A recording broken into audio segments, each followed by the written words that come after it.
Thank you, Mr. Chair. Just a couple weeks ago, the governor of California, Gavin Newsom, referred to California's crime policies as a national model. And Vice President Harris, of course herself from California, has said that California is a, quote, role model for what can be done around the country. So I think that this hearing, looking specifically at California's crime situation, is a timely opportunity to evaluate that thesis as to what kind of a national model California provides when it comes to its approach to crime. And that approach consists of three main elements. The first is a systematic effort to defund police departments in cities like Los Angeles, San Francisco, and Oakland. Second, a systematic effort to not enforce criminal laws with the election of so-called progressive prosecutors like George Gascon, Kamala Harris, and Chesa Boudin in San Francisco, Gascon again in LA, Pamela Price in Oakland. And then thirdly is just taking a hatchet to the criminal code with laws like Prop 47, for example, which passed in 2014 and effectively legalized retail theft, spawning this crisis of retail theft and smash and grabs across California. Prop 47 also effectively legalized drug possession, even for Class A drugs, even for fentanyl. And what that has done is made it impossible for us to get folks who have drug addiction the help that they need, so that you have them just living on our streets and tragically all too often dying on our streets in these open-air drug markets that you have to walk through, wade through in many of our major cities. 2 years after Prop 47 came Prop 57, which made tens of thousands of very serious, heinous criminals eligible for early release. Now, of course, California voters would never have passed such a thing if it were properly described to them.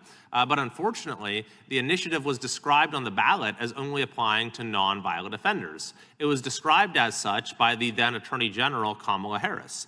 In reality, it made criminals eligible for early release who had committed crimes like rape, human trafficking with minors, assault with a deadly weapon, drive-by shootings. All of this was described as nonviolent activity by the Attorney General. And so with the passage of these measures, Prop 47, Prop 57, the defunding of police, the so-called progressive prosecutor movement, we have seen crime go up in California. The results speak for themselves. Just over the last 5 years, violent crime has gone up 15.1%, aggravated assault 30.6%, homicide 9.1%, aggravated assault with a firearm 62.9%. The violent crime rate in California is 31% higher than the rest of the country. But those statistics don't even tell the full story.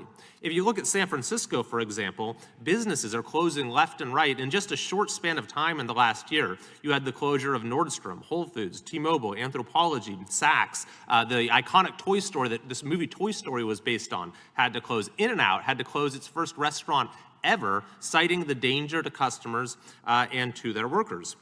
Or if you just walk into, many of our major cities, you have to, if you want to go to the grocery store, you have to dodge needles, you have to wade through encampments. And when you go into the store, if you want to buy basic goods like, frozen foods or shampoo or conditioner, you have to go get a clerk to open up the cabinet to get it for you because everything is under lock and key. In Los Angeles, the police has specifically warned people that you shouldn't go outside when you are wearing jewelry.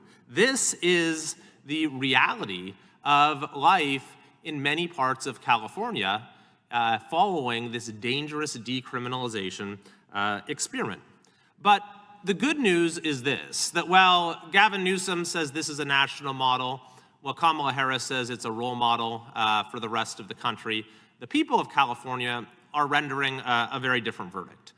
Those cities that defunded their police have now refunded their police. Several of these so-called progressive prosecutors have been recalled or are currently being recalled or being removed from office. And there is a bipartisan initiative right now to largely reverse Prop 47 and end the Prop 47 experiment in California. And it has received broad bipartisan support. I was just on a bipartisan panel supporting it with our colleague Ami Bera. The mayors of San Jose, San Diego, San Francisco are supporting this initiative, even though the governor of California, Gavin Newsom, has continued to stand by Prop 47 and fought our reform effort every step of the way. So, Mr. Chairman, while there are some who will point to California's crime policies as a national model, I would encourage folks across the country to listen to the people of California themselves, who are saying very clearly this is not a model for the nation. It is a warning to the nation. I yield back. Gentleman.